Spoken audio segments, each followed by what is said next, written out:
Hello students, आप सभी का स्वागत है ताप्ती स्टडी क्लासेस चैनल पे। तो आज मैं आपको चैप्टर 3 रसायन विज्ञान के यानी केमिस्ट्री का सारा सॉल्यूशन बताने वाली, जो कि है तत्वों का वर्गीकरण और गुणधर्मों में आवर्तिता। इसके सारे वस्तुनिष्ठ प्रश्न भी देखेंगे हम, और साथ ही साथ यहाँ पर जितने भी हम 2 अंक 3 अंक के प्रश्न हैं, यानी कि 3 और 4 अंक वाले, ये सारे प्रश्न यहाँ तक के जितने भी सॉल्यूशन है आपके, जो क्वेश्चन नंबर 11 तक है मैक्सिमम, उनको हम सारे प्रश्नों के उत्तर यहाँ तक देखेंगे। तो पूरे वीडियो में चैप्टर 3 का पूरा फुल सॉल्यूशन आपको मिलने वाला है, तो वीडियो को अंत तक देखिए। चैनल पे नए हो तो चैनल को फटाफट सब्सक्राइब कर लीजिए, साथ ही वीडियो को लाइक कर दीजिए और अपने दोस्तों के साथ वीडियो को शेयर कर दीजिए। तो यहाँ पर जैसे कि कुछ प्रश्नों के उत्तर मैं पहले दे चुकी हूँ चैप्टर 3 के, और साथ ही मुझे बहुत सारे बच्चों कमेंट आ रहे थे जिनको ऑब्जेक्टिव क्वेश्चन नहीं बन रहे थे, और साथ ही यहाँ पर जो बड़े वाले क्वेश्चन है 4 अंक के वाले, वो भी मुझे बताना था। तो मैं आज पूरा वीडियो में बताने वाली हूँ, तो वीडियो को पूरा अंत तक देखें।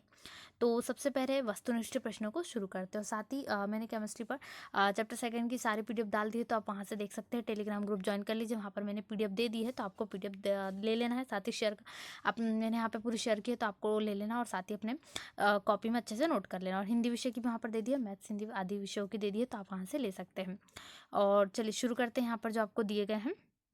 तो इसका पहला प्रश्न यहाँ पर बनता है, इन तत्वों में से किसका आयनन या विभव सर्वाधिक होगा। यहाँ पर आयतन सुधारना है आपको, यहाँ आयनन विभव होगा, या इसको कहा जाता है आयनन ऊर्जा। तो किसका सर्वाधिक होगा, इसका सही उत्तर क्या हो जाएगा। यहाँ पर आपको ऑप्शन दिए गए, डी नंबर जो होता है, जो फ्लोरीन होता है ना, एफ, इसका क्या होता है, आयनन विभव सर्वाधिक होता है, मतलब सबसे अधिक होता है। उसके बाद में दूसरे क्वेश्चन की ओर बढ़ते हैं। जो क्वेश्चन है सेकंड, इन तत्वों में से कौन सा तत्व सबसे अधिक ऋण विद्युत है, यहाँ पे ऋण विद्युतीय लिखा गया। तो जो फ्लोरीन होता है वो सबसे सर्वाधिक ऋण विद्युतीय होता ही है, और यहाँ पर भी डी का सही उत्तर क्या आ जाएगा, फ्लोरीन। तो फ्लोरीन जो होता है हेलोजन तत्वों से बिलोंग करता है। यहाँ पर इसकी बहुत सारी विशेषता होती है, वहीं इससे क्वेश्चन आपको पूछे गए, मतलब वो जो वर्ग 17 है वहाँ से, जो चैप्टर 3 इसमें वर्ग 17 से बहुत सारे क्वेश्चन पूछेगा। आप देखेंगे भी आगे आपको और आने वाले हैं, तो पूरे क्वेश्चन आपको इसी से मिलेंगे। चलिए जो क्वेश्चन नंबर 3 है वो देख लेते हैं। आवर्त सारणी के किसी आवर्त में परमाणु द्रव्यमान बढ़ने के साथ क्या बढ़ती है। तो इसका सही उत्तर क्या हो जाएगा, जब आवर्त की बात करें, कोई भी आवर्त किसी भी आवर्त में, तो इसके साथ में क्या क्या होती है। तो यहाँ पर जो होता है वो ऋण विद्युतीय गुण में वृद्धि होती है। तो यहाँ पर इसका सही ऑप्शन आपको मिल रहा है बी नंबर का, ऋण विद्युतीय गुण में वृद्धि होती है, सही उत्तर हो जाएगा। उसके बाद क्वेश्चन नंबर 4 बढ़ते हैं। निम्नलिखित में से किसकी आयनिक त्रिज्या सबसे अधिक होती है, ये आपको पूछा गया। तो जो पोटेशियम होता है उसकी आयनिक ऊर्जा क्या होती है इन तत्वों की अपेक्षा, तुलना करें तो, अगर अदर तत्वों से तुलना करें तो यहाँ पर पोटेशियम की सर्वाधिक होती है। जैसे कि ऑक्सीजन, जो यहाँ पे ऑक्सीजन, बोरान और कार्बन दिया गया, इनकी तुलना करें तो यहाँ पर सबसे ज़्यादा पोटेशियम यानी कि के ऊपर आयन जो होता है पोटेशियम आयन, उसकी होती है। तो यहाँ पर से उत्तर हो जाएगा। उसके बाद बढ़ते हैं अगले क्वेश्चन की ओर। तो आपको यहाँ पर 5वें प्रश्न में क्या पूछा गया है, 5वें प्रश्न में आपको इलेक्ट्रॉनिक संरचना पूछी है किसी निष्क्रिय गैस के लिए। याद रखना, निष्क्रिय गैस जो क्रिया नहीं करती है, यानी कि जो आपके तत्व होते हैं, हम बात करते हैं 18 के समूह की, तो यहाँ पर आपको जो मिल जाते हैं उसमें जो तत्व आते हैं सारे अक्रिय गैस जो कहलाते हैं निष्क्रिय, यहाँ पर आ जाएंगे। तो इसके अंतिम कक्षा की इलेक्ट्रॉनिक संरचना, तो सही उत्तर क्या हो जाएगा, यहाँ पर जो होता है वो एस में 2 इलेक्ट्रॉन और पी में 6, यहाँ पर यानी कि 2 और 6 जो इलेक्ट्रॉन की संरचना होती है या अंतिम कक्षा में होती है। तो डी नंबर का सही उत्तर हो जाएगा। उसके बाद बढ़ते हैं क्वेश्चन नंबर 6। यहाँ पर पूछा गया निम्न में से किसका आकार सबसे छोटा होगा, मतलब जो स्मॉल साइज का है वो क्या होगा। तो यहाँ पर जो एल्यूमिनियम दिख रहा है, यहाँ A1 नहीं है, ये सारा एल्यूमिनियम है। तो यहाँ पर एल्यूमिनियम, इसको करेक्ट कर लेंगे आप, सारे एग्जाम्पल जो है वो एल्यूमिनियम। तो इसका सही उत्तर यहाँ पर मैं आपको बता रही हूँ डी नंबर का है, एल्यूमिनियम पे +3 होते हैं। तो इसका सही उत्तर क्या होगा, एल्यूमिनियम पे +3। उसके बाद है निम्न में से कौन सा प्रबल अपचायक है, मतलब प्रबल अपचायक इनमें से बताना है कौन है। वो क्या होता है, आयोडीन होता है, आयोडीन आयन जो प्रबल अपचायक होता है। तो यहाँ पर सही उत्तर आयोडीन आयन हो जाएगा। उसके बाद में बढ़ते हैं किसका आयनन विभव सर्वोच्च है। क्वेश्चन नंबर 8 आपको पूछा है इनमें से कौन से तत्वों का आयनन जो विभव सर्वोच्च है। तो आप जब बढ़ते हो तत्वों में यहाँ पे पढ़ते हो, तो जो मैग्नीशियम तत्व होता है उसका आयनन विभव क्या होता है, सर्वोच्च होता है ना, सर्वाधिक होता है। पढ़ते हैं 90 क्वेश्चन की, और यहाँ पर आपको क्वेश्चन पूछा गया एक तत्व जिसका परमाणु क्रमांक 20 है, आवर्त सारणी के किस समूह में रखा जाएगा। तो जो यहाँ पर पूछा गया आवर्त सारणी के कौन से दूसरे समूह में रखा जाएगा। जैसे बात करें हम कैल्शियम की, तो यहाँ पर 20 है, तो किस समूह में रखा गया है, यहाँ पर वर्ग 2 में। यानी कि यहाँ पर जो आपका क्वेश्चन है वो बिल्कुल करेक्ट हो जाएगा। तो ये आपको याद कर लेना है। उसके बाद क्वेश्चन नंबर 10 आपको पूछा गया है तत्वों का आयनन विभव आवर्त सारणी के वर्ग में किस प्रकार होता है। तो जो परमाणु आमाप है उसके अनुसार क्या होता है, घटता है। तो आपका बी का सही उत्तर हो जाएगा, परमाणु आमाप के साथ घटता है। तो ये आपका सही उत्तर हो जाएगा, बी नंबर का ऑप्शन आपको करेक्ट करना है। तो ये हो गया हमारे सारे वस्तुनिष्ठ प्रश्न। उसके बाद 3 और 4 अंक वाले प्रश्न देख लेते हैं। प्रश्न नंबर 1 से शुरू करते हैं। यहाँ पर आपको इस प्रकार से क्वेश्चन पूछे गए हैं। हेलो स्टूडेंट्स, आप सभी का स्वागत है ताप्ती स्टडी क्लासेस चैनल पे। तो आज मैं आपको कक्षा 11वीं रसायन शास्त्र यानी कि केमिस्ट्री के जो आपके प्रश्न बैंक है उसका चैप्टर 3 है, उसके सॉल्यूशंस आपको यहाँ पर बताने वाली हूँ। तो आपको वीडियो को अंत तक देखना है, साथ ही साथ चैनल पर नया हो तो चैनल को सब्सक्राइब कर लीजिए, वीडियो को लाइक कर दीजिए और अपने दोस्तों के साथ वीडियो को शेयर कर दीजिए। जैसा कि मुझे बहुत सारे स्टूडेंट्स की कमेंट आ रही थी, उनको चैप्टर 3 जो है वो बन नहीं पा रहे हैं प्रश्न बैंक के सॉल्यूशंस, तो इसलिए मैं यहाँ पर आपको चैप्टर 3 बताने वाली हूँ और साथ ही जो इसके ऑब्जेक्टिव है वो भी हम देखेंगे।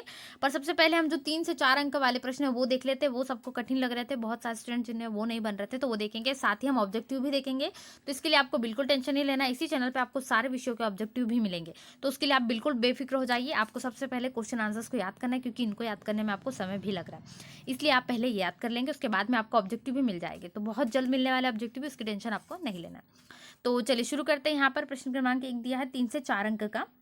आपको क्या करना है, आवर्त तालिका जो बनी हुई है आपकी, उसमें से आपको कुछ प्रश्नों से दिए संबंधित। तो यहाँ पर 4 प्रश्न है। सबसे पहला है उस वर्ग के तत्व का, यहाँ वर्ग का नाम नहीं पूछा, सिर्फ तत्व का नाम पूछा। साथ ही क्या बताना है, उस तत्व का नाम बताना है जिसकी प्रकृति क्या हो, 2 इलेक्ट्रॉन की त्यागने की हो। तो 2 इलेक्ट्रॉन जो त्यागेगा वही यहाँ पर उत्तर आपका होगा। तो यहाँ पर आपको इस प्रकार से लिखना है। तो देखिए वो कौन सा तत्व होता है, वो सारे होते हैं यहाँ पर। तो यहाँ पर आपको लेकिन पूछा गया है उस वर्ग के कोई भी एक तत्व आप यहाँ पर नाम लिख सकते हैं। जैसे कि यहाँ पर मैंने लिखा है बेरिलियम, तो यहाँ पर आप इस प्रकार से लिख सकते हैं कैल्शियम, मैग्नीशियम, बेरिलियम। तो ये सारे आप यहाँ पे इनमें से कोई भी एक तत्व का नाम लिख सकते हैं। तो यहाँ पर आपको सिर्फ एक तत्व के नाम लिखना है। तो जो ऐसे तत्व है जो क्या करते हो, जिनके पास 2 इलेक्ट्रॉन की त्यागने की प्रकृति, इसी कारण तो इन पे 2 होता है। जैसे कि कैल्शियम पे धन 2 होता है, मैग्नीशियम पे धन 2 होता है। क्यों होता है इन पे, क्योंकि ये 2 जो इलेक्ट्रॉन रहते हैं ये दान कर चुके होते हैं यहाँ, यानी कि त्यागने की प्रवृत्ति इनको कहते हैं। तो दान कर चुके हैं, इसलिए इनके ऊपर क्या होता है, धन 2 होता है। तो ये समूह 2 के सारे तत्व इसी में आते हैं। तो जो मैंने बताया आपको, calcium, magnesium, beryllium, strontium, radium, ये वाले सारे आपके इसमें तत्व आ जाएंगे। उसके बाद में बढ़ते हैं नेक्स्ट क्वेश्चन की ओर। क्वेश्चन नंबर 2, उस वर्ग के से एक तत्व का, फिर अगेन आपको एक तत्व का नाम बताना है। तो वो तत्व का नाम क्या होगा आपको ये बताना है, लेकिन साथ ही क्या बताना है आपको यहाँ पर, जिसकी प्रकृति 2 इलेक्ट्रॉन ग्रहण करने की हो। तो वो तत्व कौन सा है, तो वो समूह 16 का तत्व है ऑक्सीजन। इसका सही उत्तर हो जाएगा। जो क्या करता है यहाँ पर, आपको पता होगा ऑक्सीजन पे इसी प्रकार से कितने ऋण होते हैं, यहाँ पर 2 ऋण होते हैं। तो आपको इसी प्रकार से क्या करता है, जो 2 इलेक्ट्रॉन है वो ग्रहण करता है। तो सारे यहाँ से आप कोई भी तत्व लिख सकते हैं। मैंने यहाँ पर ऑक्सीजन लिखा है, आप चाहे तो और अलग भी लिख सकते हैं। एक ही तत्व का कोई भी नाम लिखने के लिए कहा गया है। अब तीसरा प्रश्न है, यहाँ पर आपको तीसरे प्रश्न में क्या लिखना है, यहाँ पर बताना है उस वर्ग के एक तत्व का नाम लिखना है जिसकी प्रवृत्ति क्या हो, 1 इलेक्ट्रॉन त्यागने की हो। अब याद रखिए 1 इलेक्ट्रॉन त्यागने के लिए बोला तो कोई भी लिख सकते हैं आप यहाँ पे, जैसे कि मैं सोडियम भी लिख सकते हैं, लिथियम हो गया। इस प्रकार से आप यहाँ पे दोनों तत्वों में से कोई भी लिख सकते हैं। तो यहाँ पर आप लिख देंगे लिथियम, और उसका संकेत भी लिख सकते हैं। तो ये हो गया आपका लिथियम, जिसमें क्या होती है, 1 इलेक्ट्रॉन यहाँ पर जो क्या करता है, 1 इलेक्ट्रॉन की यहाँ पर त्याग करता है। तो इसी कारण क्या होता है, इन पे लिथियम पे धन 1 होता है, सोडियम पे धन 1 होता है, क्योंकि ये क्या करते हैं, 1 इलेक्ट्रॉन का दान करते हैं। तो आप सोडियम भी लिख सकते हैं यहाँ पर, दोनों में से कोई भी एक लिख दीजिए। चलिए अगला क्वेश्चन देख लेते हैं। क्वेश्चन नंबर 4, यहाँ पे आपको क्या पूछा गया है, क्वेश्चन नंबर 4 में नेक्स्ट क्वेश्चन है, उस वर्ग के एक तत्व का नाम लिखिए जिसकी प्रकृति क्या हो, 1 इलेक्ट्रॉन ग्रहण करने की हो। तो यहाँ पर आपको लिखना है इलेक्ट्रॉन ग्रहण करने की प्रवृत्ति क्या होती है, यहाँ पर समूह 17 से होती है। तो आप यहाँ से कोई भी लिख सकते हैं। मैंने यहाँ पर फ्लोरीन यानी एफ लिखा है, आप अपने अनुसार और लिख सकते हैं, क्लोरीन, फ्लोरीन, ब्रोमीन। तो ये आपको लिख लेना है, ये आपका हो गया। उसके बाद में बढ़ते हैं प्रश्न क्रमांक 2 की ओर। यहाँ पर आपको क्या करना है, संयोजकता इलेक्ट्रॉन को प्रभावित करने वाले कारकों के नाम लिखना है। तो जो संयोजकता इलेक्ट्रॉन, सिर्फ नाम लिखना है, यहाँ पर डिटेलिंग नहीं करना है, क्योंकि 3 से 4 अंक में, तो यहाँ मैक्सिमम आपको मिल जाएगा। चाहे तो डिटेलिंग भी कर सकते हैं। तो प्रभावित करने वाले यहाँ पे 3 मुख्य कारक होते हैं जो प्रभावित करते हैं संयोजकता इलेक्ट्रॉन को। तो पहला कारक कौन सा है, संयोजक मुख्य क्वांटम संख्या, जिसको एन से दर्शाते हैं, हम देख चुके हैं। इसका मैंने पूरा चार्ट भी आपको बता दिया था। जो चैप्टर 2 का मैंने सॉल्यूशन बताया उसमें आप देख सकते हैं, उसमें पूरा आपको यहाँ पर क्वांटम संख्या से संबंधित पूरा प्रश्न मिल जाएगा। दूसरा है नाभिकीय आवेश, जिसको जेड से प्रदर्शित करते हैं। ये नाभिकीय आवेश जो होता है ये भी क्या करता है, संयोजकता इलेक्ट्रॉन को प्रभावित करता है। उसके बाद क्रोड इलेक्ट्रॉनों की संख्या ये भी प्रभावित करती है। यहाँ पर आपको तीनों पॉइंट वाइज उत्तर लिख देना है। तो ये कारक हो गया। अब बढ़ते हैं अगले प्रश्न की ओर, प्रश्न क्रमांक 3 की ओर। आपको तत्वों के संयोजन से बने यहाँ पर यौगिकों के सूत्र लिखना है। तो मैं यहाँ पे आपको पूरी अभिक्रिया बता देती हूँ आप कैसे बनाएंगे। तो आपको बैलेंसिंग भी मैं बता दे रही हूँ, आपको इसमें अच्छे से लिख लेना है। जैसे कि जो आपका पहला क्वेश्चन है वो है लिथियम और ऑक्सीजन। तो लिथियम का संकेत आप जानते हैं, यहाँ पर ये लिथियम का संकेत क्या होता है, Li। ऑक्सीजन का भी आप जानते हैं, ऑक्सीजन को अकेले नहीं लिख सकते क्योंकि गैस में है, तो इसको हमको यहाँ पर अणुरूप में यानी O2 के रूप में लिखना होगा। दोनों का संयोजन कराएंगे आप। तो लिथियम प्लस O2, तो आप जानते हैं लिथियम पे कितने धन, 1 धन, ऑक्सीजन पे कितने ऋण, 2 ऋण। तो बस क्रॉस करना है आपको समीकरण को बैलेंस। तो लिथियम का आपने क्रॉस करा तो Li पे जो धन 1 होता है वो बैलेंस हो गया, यहाँ पे 2 आ गया, और ऑक्सीजन में यहाँ पर क्या हो गया, O2, तो हम इसको लिखते हैं, तो यहाँ पे Li2O हो जाएगा। इसका जो सही सॉल्यूशन बनेगा वो Li2। लेकिन यहाँ पे बैलेंस है क्या समीकरण, नहीं, पहले हमने Li2O बना लिया, तो लेकिन इस तरफ आपको कितने दिख रहे हैं, सिर्फ Li है। अब Li है तो यहाँ पर 2 है, इसको आप बैलेंस करना है, सामने ऑक्सीजन 2, तो यहाँ पर 2 लगा दिए, तो ऑक्सीजन 2 बैलेंस हो गए, लेकिन Li 4 बढ़ गए, तो यहाँ पर आपने 4 लगा दिए, तो आपका उत्तर बिल्कुल सही हो गया। तो इसको समीकरण को बैलेंस करना भी आपको आना चाहिए, इस प्रकार से आपको करना है। चलिए दूसरा क्या दिया है, सोडियम और क्लोरीन का दिया। तो ये तो बहुत सरल है, सोडियम और क्लोरीन, क्योंकि सोडियम पे होता है धनिक और क्लोरीन पे होता है ऋणिक, तो दोनों को ज्वाइंट कर देंगे तो दोनों आपस में बैलेंस हो जाएंगे, क्योंकि दोनों पे बराबर के धन ऋण है, तो NaCl बन जाएगा। इसको सोडियम क्लोराइड यहाँ पर कहा जाता है, ये साधारण भाषा में इसको सोडियम क्लोराइड कहा जाता है। अब उसके बाद में बढ़ते हैं तीसरा। तीसरा आपको दिया हाइड्रोजन और ऑक्सीजन, तो H2 यानी हाइड्रोजन हो गया, क्योंकि ये भी गैसीय अवस्था में, और ऑक्सीजन भी, तो इनको अणु रूप में लिखना आवश्यक है। H2 + O2 को करा आपने तो ज्वाइंट आपको पता है जल बनता है H2O, लेकिन संख्या बैलेंस है क्या, नहीं। यदि मैं H2O सिर्फ H2O लिखूं तो संख्या बैलेंस नहीं है, क्योंकि यहाँ पर ऑक्सीजन 2 है, हाइड्रोजन तो 2 दिख रहा है, तो यहाँ 2 लगा देंगे ऑक्सीजन के लिए, तो यहाँ पर 4 हाइड्रोजन हो गए, तो हाइड्रोजन को बैलेंस कर देंगे, यहाँ हाइड्रोजन के सामने भी 2 लगा देंगे, तो समीकरण बैलेंस हो गया। चौथा देख लेते हैं। चौथा आपको पूछा गया सिलिकॉन और ऑक्सीजन, तो सिलिकॉन का संकेत आपको पता है, ऑक्सीजन का भी पता है, तो जो साधारण समीकरण यहाँ पर बनेगा वो SiO2 बन जाएगा हमारा। इस प्रकार से आपको सॉल्यूशन यहाँ करना है, क्योंकि यहाँ पर हमने क्या लिया है, हमने यहाँ पर Si पे 4+ लिए हैं और ऑक्सीजन पे ऋण 2 है, तो आप समझ रहे होंगे Si2O क्यों नहीं बना। तो Si2O इसलिए नहीं बना क्योंकि यहाँ पर हमने Si पर 4 लिए, तो यहाँ 4 गए, यहाँ पर 2। तो इसको मैं आपको अच्छे से बताती हूँ आपको कैसे करना है। तो सबसे पहले Si लिया, फिर O लिया, तो अब यहाँ पर Si जो हमारा बन रहा है, आपने सोच रहे होंगे कि Si2O क्यों नहीं बना, क्योंकि SI पे यहाँ धन 4 है, तो यहाँ पर जो ये हमारा 4 है यहाँ पर जाएगा, और ये 2, ये इस प्रकार से बैलेंस हो जाएगा समीकरण। तो हम इसको SI यहाँ से 2 से हम इसको बैलेंस करेंगे तो क्या बनेगा, SiO2, तो यही हमारा इक्वेशन बना है। तो आप समझ गए यहाँ से अब इसको कैसे सॉल्यूशन करना है। चलिए आगे का देख लेते हैं। आगे का प्रश्न यहाँ पर आपको पूछा गया है। यहाँ नेक्स्ट क्वेश्चन में जो आर्गन का परमाणु क्रमांक 18 है, उस आधार पे आपको बताना है, जो निम्न तत्व दिए हैं उस आधार पे आप बता सकते हैं कि इलेक्ट्रॉन की संरचना में क्या परिवर्तन होगा। तो कुछ एग्जांपल भी, तो देखिए क्या परिवर्तन होगा, आयन लिखना है, लेकिन उनके आपको यहाँ चीज नोट रखना है। जो आयन है जैसे कि सल्फर, क्लोरीन, पोटेशियम, कैल्शियम, इनके आपको आयन लिखना है, साथ ही इनके परमाणु क्रमांक भी दिए गए। तो अब मैं बताती हूँ आपको सल्फर में क्या चेंज होगा। तो जो सल्फर है उसका परमाणु क्रमांक 16 है, चूंकि ये क्या कर रहा है, यहाँ पर इलेक्ट्रॉन जो ग्रहण और त्यागने की प्रवृत्ति करेगा, तो दोनों में से जो इलेक्ट्रॉन है वो सारे ग्रहण और त्यागने की प्रवृत्ति करेंगे, तो उस आधार पर इन पे क्या आएंगे, प्लस और माइनस आएंगे। चूंकि ये सल्फर इलेक्ट्रॉन ग्रहण कर रहा है, इसी कारण इस पे क्या आएंगे, -2 आएंगे। तो 16 से इसने 2 इलेक्ट्रॉन ग्रहण कर लिए, तो कितने इलेक्ट्रॉन हो गए इसके, 18, मतलब 18 इलेक्ट्रॉनों की संख्या बढ़ गई, क्योंकि इसने इलेक्ट्रॉन ग्रहण करा, तो इस पे ऋण 2 आ गए। यहाँ पर आपको इक्वेशन क्लियर हो गई। अब मैं क्लोरीन का बता देती हूँ। क्लोरीन क्या करता है, जो 17 इलेक्ट्रॉन यहाँ पर दिया गया है, वो आर्गन के परमाणु क्रमांक प्राप्त करने के लिए, उसका 17 होता है, तो प्राप्त करने के लिए क्या करना चाहिए, 2 इलेक्ट्रॉन और चाहिए, 1 इलेक्ट्रॉन और चाहिए, तो 1 इलेक्ट्रॉन वो क्या करेगा, ग्रहण करेगा, तो 1 इलेक्ट्रॉन ग्रहण करेगा, तो उस पर -1 आ जाएगा। तो ये सारी प्रोसेस आपको करना है इसके लिए। उसके बाद में बात करती हूँ पोटेशियम। पोटेशियम का परमाणु क्रमांक आपको पता है कितना होता है, 19 होता है। तो यहाँ पर हमें चाहिए कितना, 18, तो इसको एक त्याग करना होगा, तो एक त्याग करेंगे तो इस पर +1 आ जाएगा। मतलब यहाँ पर इसकी इक्वेशन 18 बनाने के लिए हमें 1 इलेक्ट्रॉन यहाँ पर त्यागने की जरूरत होगी। तो ये पूरी प्रोसेस जैसा मैंने पहले बता दिया, त्यागने और ग्रहण करने की प्रवृत्ति के आधार पर क्वेश्चन है, तो उसी को आधार पर आपको निकालना है। अब कैल्शियम का भी सेम इसी प्रकार से होगा। जब कैल्शियम इलेक्ट्रॉन 2 दान करेगा, क्योंकि उसका परमाणु क्रमांक 20 है, तो यहाँ पर वो जैसे ही 2 दान कर देगा तो आर्गन की बराबरी कर लेगा, तो जैसे ही 2 दान करेगा उस पर धन 2 आयन आ जाएंगे, तो ये सारे आयन आपको कर लेना है। तो इस प्रकार से क्वेश्चन हो जाता है। उसके बाद जो 5वां क्वेश्चन है वो देख लेते हैं। और साथ ही आप समझ गए होंगे मुझे, जो आपकी बुक है केमिस्ट्री की, जो आपको स्कूल से मिली होंगी, उस बुक से आपको सॉल्यूशन फाइंड करना है। यदि आप सर्च करना चाहते हैं तो उसमें से भी सॉल्यूशंस आपको बहुत सारे मिल जाएंगे, उसको सर्च कर सकते हैं। हाँ, पर आपको थोड़ी मेहनत करनी होगी, क्योंकि इसमें बहुत सारा सॉल्यूशंस आपको सर्च करना है। पहले क्वेश्चंस को फाइंड आउट करना है, उसके बाद में बहुत सारे आपको जो मिक्सअप हो रहा है क्वेश्चन, उनमें से ही छांटना है। जैसे कोई पैराग्राफ है उसके अंदर भी ये डीपली आपको क्वेश्चन पूछे गए, बहुत ज़्यादा डीपली पूछे गए। जो चैप्टर 3 है उसके तो मैक्सिमम आपको क्वेश्चन मिलेंगे, पर बहुत डीपली क्वेश्चन है। तो यदि आपको वीडियो अच्छा लग रहा है तो प्लीज़ शेयर करें, लाइक करें और सब्सक्राइब करना बिल्कुल भी ना भूलें चैनल को, क्योंकि प्रश्न बैंक के सारे विषयों के सॉल्यूशन आपको इसी चैनल पे मिलेंगे। तो जो नेक्स्ट क्वेश्चन है वो है आधुनिक आवर्त तालिका में तत्वों की व्यवस्था का भौतिक आधार क्या है। तो मैं बता देती हूँ, जो आवर्ती फलन होते हैं तत्वों, वहां पर किस पे आधार पे है, तो मोस्ले द्वारा दो प्रतिपादित है तत्वों के भौतिक और रासायनिक गुण के परमाणु क्रमांक के आवर्ती फलन, मतलब किसका आधार है। तो इसका उत्तर एक लाइन में आप लिख सकते हैं कि जो तत्वों की व्यवस्था का भौतिक आधार है वो है परमाणु क्रमांक। इस आधार पर पूरी बनाई गई है। जो आधुनिक आवर्त सारणी पूछी, याद रखिए आधुनिक पूछी है, तो उसका आधार क्या है, ये परमाणु क्रमांक ही है। तो आपको उत्तर लिखना है इस प्रकार से। तो यहाँ से आपको पूरा क्लियर हो गया होगा। चाहे तो आप इसमें आवर्त सारणी के आधार पे भी लिख सकते हैं कि इसमें आवर्त है, ये तो सभी को पता होता है, यहाँ पर क्षैतिज आवर्त जो होते हैं और साथ ही समूह भी पता होता है, ऊर्ध्वाधर होते हैं। तो ये पूरा आपको नॉलेज है, इतना तो आपको लिख लेना है। तो अब समझ गए होंगे आप मुझे कितनी सारी मेहनत करना पड़ रहा है, 2 से 3 बुकों का लेना पड़ रहा है सॉल्यूशन, साथ ही और अन्य विषयों की भी बहुत मेहनत लग रही है। तो आपको चैनल को सब्सक्राइब करना है, वीडियो को लाइक करना, अपने दोस्तों के साथ वीडियो को शेयर करना बिल्कुल भी ना भूलें।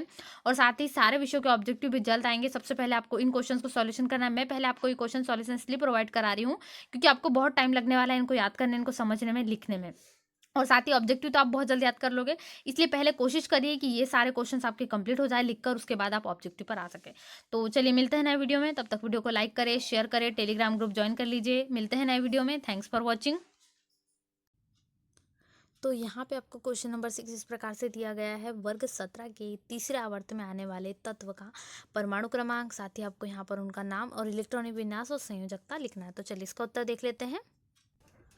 तो जो वर्ग 17 का यहाँ पर तीसरा आवर्त का तत्व है, तो वर्ग की बात करें तो वर्ग 17 जो यहाँ पर आता है हैलोजन तत्व है, यहाँ पे क्लोरीन, फ्लोरीन और ब्रोमीन। तो यहाँ पर देखिए तीसरा आवर्त, यहाँ ब्रोमीन की बात करें तो ब्रोमीन आ रहा है तीसरे आवर्त में, तो ब्रोमीन का आपको लिखना है। आपको इस प्रकार से घुमा फिरा के क्वेश्चन पूछा गया, मतलब यहाँ पर आपको क्या पूछा गया है, ब्रोमीन का परमाणु क्रमांक, ब्रोमीन का इलेक्ट्रॉनिक विन्यास और उसकी संयोजकता। तो आप सभी को अच्छे से पता होगा ब्रोमीन का परमाणु क्रमांक 35 यानी कि 35 होता है। इसका नाम तो ब्रोमीन है, तो यहाँ पे आपको लिख लेना है। तो ये आपको जो तत्व पूछा गया है इस आधार पे, तो यहाँ पर आपने लिखेंगे, यहाँ नाम में लिखेंगे। उसके बाद इलेक्ट्रॉनिक विन्यास इसका हो जाएगा 1s2 2s2 2p6 3s2 3p6 4s2 3d10 4p5। ये आपका पूरा इलेक्ट्रॉनिक विन्यास हो जाएगा। आप इसको काउंट भी कर सकते हैं, जैसे कि 2 + 2 4 6 10 + 2 12 12 + 6 18 + 2 20 20 + 10 30 और ये 5 35 हो जाएगा। पूरा इलेक्ट्रॉनिक विन्यास क्रम से इसको लिख देना है। संयोजकता पूछी गई है चौथे नंबर पे, तो संयोजकता ब्रोमीन की एक होती है, बहुत इंपॉर्टेंट है, आपको याद रखना है। पूरा ब्रोमीन का यानी कि जो वर्ग 17 का है उसके यहाँ पर आपको पूछे गए तीसरा आवर्त, तो जो कि ब्रोमीन है, तो इसका पूरा आपको लिख लेना है। इसी प्रकार से अन्य तत्वों के भी आ सकता है, जैसे कि क्लोरीन या और कोई तत्व के भी आ सकते हैं, तो इसको आपको नोट करना है, घुमा फिरा के आपको पूछा जाता है। 8वें प्रश्न की ओर बढ़ते हैं। तो यहाँ पे आपको 8वां प्रश्न पूछा गया है।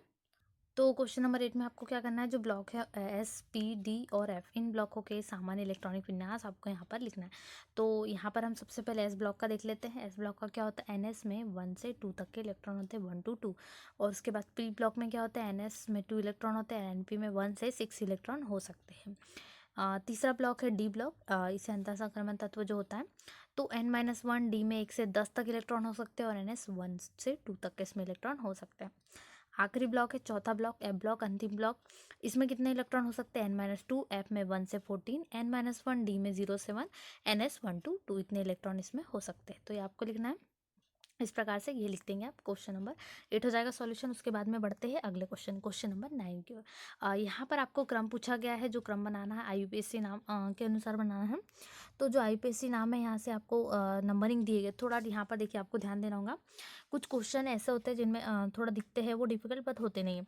तो यहाँ पर जो 1 है और 2 इनकी वैल्यू पहले से इस प्रकार से दी गई है। 1 के लिए आपको UN दिया गया और 2 के लिए भी है। तो यहाँ पे अन और बी दिया गया है, इनको जोड़ के IUPAC नाम बताना। तो देखिए मैं कैसे बताती हूँ उसको, आपको कैसे सॉल्व करना है। तो सबसे पहले जो संख्या दी है वो है 101। इसके लिए कोडिंग याद रखना, जैसे कि यहाँ पे दिया गया अन 1 के लिए आएगा और 2 बी के लिए। तो यहाँ पे 2 तो आया नहीं, मतलब 101 ही आएगा। और याद रख लीजिए 0 के लिए मैं बता देती हूँ क्या आता है। 0 के लिए आता है नील, NIL, ये 0 के लिए आता है। तो आपको मैंने बता दिया, आप 0 के लिए क्या लिख दोगे, नील यानी कि NIL। तो यहाँ पे तो 1 है, 1 के लिए यहाँ पर अन दिया गया है कोड, तो अन, फिर 0 के लिए क्या आ जाएगा, नील, फिर 1 के लिए अन। और जब IUPAC नाम बताते हैं तो IUM जो मैंने अंडरलाइन किया हुआ है पहले से, तो यहाँ पे EM आता है, सब में IUM कॉमन रहता है, आपको ये लगाना है। तो क्या बन जाएगा, अन हो गया आपका यहाँ पर 1 का, फिर नील हो गया 0 का, फिर अन हो गया 1 का, और EM सब में आता है। तो अन नील अन नियम, ये हो गया अननील अननियम। यहाँ पर आपका पहला 101 का IUPAC नाम। दूसरा पढ़ते हैं, क्या दिया है 102। तो 1 यहाँ पर क्या आता है, 1 का दिया अन, उसके बाद में 2 भी आया है, पहले 0 का नील लगा देंगे और 2 का क्या आ जाएगा यहाँ पर बी दी क्या, तो अननील BM। यहाँ पर IM तो सब में आएगा, यहाँ पर आपको लगा देना है। उसके बाद बढ़ते हैं अगले, यहाँ पर 110 दिया है। तो 110 को भी इसी प्रकार से लिख देंगे। तो कैसे लिखेंगे, 1 के लिए फिर से अन आएगा और 1 के लिए अन, तो अन 2 बार आ जाएगा, 0 के लिए नील आ जाएगा और ईयम सब में आएगा, तो अन अन अन नील ईयम हो जाएगा। उसके बाद में यहाँ पर बढ़ते हैं 101 की ओर। तो यहाँ पर 1 के लिए सबके लिए 3 बार अन आ जाएगा और ईयम, तो यहाँ पर 3 बार अन और ईयम, अन अन ईयम हो जाएगा। तो ये क्वेश्चन नंबर 9 पूरा यूपीएससी नाम आ जाएगा। क्वेश्चन नंबर 10 की ओर बढ़ रहे हैं। यहाँ पर आपको धात्विक क्रम के अनुसार बनाना है। तो कुछ धातुएं दी है, मैं सीधा आपको यहाँ पर क्रम बता देती हूँ। सबसे जो सर्वाधिक यहाँ पर पूछा गया सोडियम, यानी कि यहाँ पर Na, मैग्नीशियम यानी कि Mg, बेरिलियम यानी कि Be, सिलिकॉन यानी कि Si और फास्फोरस यानी कि P। तो इसी क्रम में आपको जमाना है, इसमें चेंजेस नहीं करना है, सही उत्तर है। इसको आपको क्रम से जमाना, जो आपको धात्विक क्रम पूछा गया। उसके बाद यहाँ पर आपको 11वां प्रश्न में नेक्स्ट में क्या क्या पूछे गए हैं। तो यहाँ पर आपको आवर्त और वर्ग में परिवर्तन समझना है। मैं इसकी पूरी सब परिभाषा बता देती हूँ आपको, क्योंकि आपको समझने में बहुत आसानी रहेगी। तो मैं यहाँ पर आपको आयनिक त्रिज्या, इलेक्ट्रॉन बंधुता, आयनन विभव यानी कि आयनन ऊर्जा, और साथ ही यहाँ पर जो परमाणु त्रिज्या, ये सभी मैं आपको बता देती हूँ, जिससे कि क्या हो, आपको समझने में बहुत आसानी हो। तो ये परिभाषा आप चाहे तो नोट कर सकते हैं। तो आयनिक त्रिज्या किसे कहते हैं, जब जो भी हमें नाभिकों के बीच की दूरी जो हम ज्ञात करते हैं, इलेक्ट्रॉन ग्रहण करना हो या त्यागना, तो जो हमें ऊर्जा लगेगी आयनिक त्रिज्या, वो यहाँ पर कही जाती है आयनिक त्रिज्या। तो ये परिभाषा हो गई। अब इसका वर्ग में और आवर्त में परिवर्तन कैसा होता है। तो आवर्त सारणी में ऊपर से नीचे, यदि आप ऊपर से नीचे चले तो आयनिक त्रिज्या बढ़ेगी, यानी कि आयनिक त्रिज्या में वृद्धि। लेकिन आवर्त परिवर्तन में बाएं से दाएं चलने पर क्रमांक 1 से 14 घटने पर अब ये माइनस हो जाएगी, जबकि यहाँ बढ़ रही थी। तो ये आपको लिखना है इस प्रकार से। तो यहाँ पर आप ये नोट कर लेंगे। उसके बाद बढ़ते हैं अगले की ओर। अगले की परिभाषा बता देती हूँ, परमाणु त्रिज्या, जो कि बहुत महत्वपूर्ण है। तो परमाणु त्रिज्या में मैं आपको परिभाषा बता दे रही हूँ, ताकि कोई भी दिक्कत ना आए और आप इसको आसानी से लिख सकें। तो जो परमाणु त्रिज्या की परिभाषा होगी, किसी परमाणु की नाभिक तथा बाह्यतम जो बल होता है कोश के इलेक्ट्रॉनों के बीच की दूरी को ही परमाणु त्रिज्या कहते हैं। ये आपको लिखना है। आवर्त वर्ग में क्या परिवर्तन होते हैं, चलिए वो देख लेते हैं। इस पर बहुत क्वेश्चन बनते हैं बहुत बार, कि जो क्रमक परिवर्तन है उसका अंतर स्पष्ट करना है आपको, या परिवर्तन कैसा होता है। तो क्या होता है, किसी वर्ग में ऊपर से नीचे चलने पर परमाणु क्रमांक बढ़ने के साथ परमाणु त्रिज्या बढ़ती है, मतलब प्लस में। लेकिन अब यहाँ पर देख ले, इसमें वृद्धि तो होंगे, आकार बढ़ते जाएंगे, जैसे छोटा फिर बड़ा फिर बड़ा फिर बड़ा, ये आकार बढ़ते जाएंगे, इंक्रीज होते जाएंगे। उसके बाद आवर्त में क्या परिवर्तन होगा, इसमें भी सेम बाएं से दाएं चलने पर जो परमाणु त्रिज्या है वो कम होती है, आवर्त में परिवर्तन हुआ। उसके बाद अगली क्या दी गई है, अगली यहाँ पर आपको आयनन ऊर्जा दी गई है। यहाँ पर जो आयनन ऊर्जा, आपको आयनन विभव इसको कहा जाता है। तो यहाँ पर बाएं से दाएं चलने पर नाभिक की आवेश बढ़ता है, किंतु परमाणु त्रिज्या क्या होती है, घटती है। तो बाएं से दाएं की पहली बात हो रही, तो यहाँ पे भी घटती है। लेकिन इलेक्ट्रॉन के कारण यहाँ पर जो आयनन ऊर्जा है वो किस प्रकार से घटती बढ़ती है, आपको यहाँ पर दिया गया। वर्ग की बात कर लेते हैं। तो किसी वर्ग में ऊपर से नीचे चलने पर परमाणु क्रमांक में वृद्धि के साथ परमाणु आकार में वृद्धि होगी, जैसा मैंने बताया। तत्व का जो बढ़ते जाता है परमाणु क्रमांक इस प्रकार से, तो उनका आकार भी बढ़ते जाता है, यहाँ आकर्षण कम हो जाता है। तो यहाँ पर आयरन ऊर्जा का जो मान है वो घटने लगेगा, ये आपको लिख लेना है इस प्रकार से, पूरा सॉल्यूशन ये लिखना। उसके बाद बढ़ते हैं आगे। इलेक्ट्रॉन ग्रहण लब्धि या एंथैल्पी, ये इलेक्ट्रॉन बंधुता, इसे कहा जाता है। तो इसके आपको उदाहरण द्वारा यहाँ पर चाहे तो पूरी परिभाषा लिख सकते हैं। यहाँ पर मैं आपको इलेक्ट्रॉन बंधुता की परिभाषा इस प्रकार से बता दे रही हूँ, इलेक्ट्रॉन एंथैल्पी, ये क्वेश्चन भी आप इसमें लिख सकते हैं। तो ये चाहे तो क्रमागत इलेक्ट्रॉन बंधुता आपको इंपॉर्टेंट है, ये भी आप कर सकते हैं। अब देखते हैं क्रम। तो अब यहाँ पर सबसे पहले आवर्त का परिवर्तन देखते हैं, क्या कुछ परिवर्तन होता है आवर्त में। तो बाएं से दाएं चलने पर आवेश बढ़ता है, परमाणु आकार भी बढ़ता है, जैसे मैंने बताया। तो फलस्वरूप क्या होगा, इलेक्ट्रॉन नाभिक के बीच का आकर्षण बढ़ता जाएगा, जिससे इलेक्ट्रॉन बंधुता का जो मान है वो बढ़ता जाएगा। तो यहाँ पर दोनों बढ़ रहे हैं, मतलब यहाँ पर प्लस में होगा। लेकिन किसमें, जब हम बाएं से दाएं आवर्त की ओर चले, तब अब वर्ग में क्या कुछ होगा, आपको परिवर्तन पूछेगा तो ये पूरे लिखना जरूरी है। उसके बाद किसी वर्ग में चलने पर नाभिक के आवेश में वृद्धि नहीं होती, परंतु क्रमांक बढ़ने के साथ परमाणु आकार बढ़ता है, जिससे अतिरिक्त इलेक्ट्रॉन नाभिक के मध्य आकर्षण कम होगा, इसलिए इलेक्ट्रॉन बंधुता घटेगी, यानी माइनस में आएगी। तो ये इस प्रकार से लिखना है। उसके बाद यहाँ पर विद्युत ऋणात्मकता आपको पूछी गई है। तो यहाँ पर विद्युत ऋणात्मकता चाहे तो क्या होती है वो लिख सकते हैं, किसी तत्व या परमाणु की आकर्षित करने की क्षमता अपनी ओर। तो यहाँ पर आवर्त बाएं से दाएं चलने पर क्या होगा, आवेश बढ़ने के कारण क्या होता है, यहाँ पर परमाणु आकार इसका बढ़ते जाता है या आवर्त में, और साथ ही क्या होगा इससे वर्ग में जो होगा परिवर्तन, इससे त्रिज्या का मान बढ़ेगा। तो ऊपर से नीचे चलने पर विद्युत ऋणात्मकता नियमित रूप से घटते जाती है, मतलब ऊपर से नीचे आप चलोगे तो घटते जाएगी। इसी का उदाहरण स्वरूप आप यहाँ पर देख सकते हैं, आवर्त और वर्ग में कितना अंतर दिया गया है। ये वर्ग आपको दिख रहा है, हाइड्रोजन, लिथियम, सोडियम, यहाँ पर lithium, beryllium, magnesium, boron, carbon, nitrogen, oxygen, phosphorus प्रकार से आपको दिए गए हैं। Sodium, magnesium, aluminium, silicon, phosphorus, sulphur और क्लोरीन, इस प्रकार से आपको यहाँ पर दिए गए। तो इस प्रकार से आप ये देख सकते हैं, आवर्त और वर्ग सारणी के अनुसार भी आपको यहाँ पर समझ में आ जाएगा जल्द से। तुरंत समझ में आ जाएंगे आपको, ये आवर्सानी जैसे ही आप देखते हो तो आपको पूरा क्लियर हो जाता है। तो यहाँ पर हमने केमिस्ट्री के चैप्टर 3 के पूरा सॉल्यूशन देखा, सारे जो आपको वस्तुनिष्ठ है वो भी देख लिया हमने, सारे क्वेश्चंस के आंसर भी। और इसी प्रकार के सारे वीडियो के लिए आपको चैनल को सब्सक्राइब करना है। वीडियो को लाइक कर दीजिए फटाफट और अपने दोस्तों के साथ वीडियो को शेयर कर दीजिए ताकि सभी को इसका सॉल्यूशन मिल सके। और साथ ही सारी पीडीएफ के लिए टेलीग्राम ग्रुप ज्वाइन करना, जहाँ पर आपको सभी विषयों की पीडीएफ मिल रही है। और साथ ही साथ वीडियो को लाइक कर दीजिए। चैनल पर नए और आपने अभी तक चैनल सब्सक्राइब नहीं करा तो चैनल को जरूर सब्सक्राइब करें, क्योंकि कक्षा 11वीं के सभी विषयों के प्रश्न बैंक के सॉल्यूशन आपको यहीं पर मिलेंगे, इसलिए चैनल को जरूर सब्सक्राइब करें। तो मिलते हैं नए वीडियो में। Thanks for watching.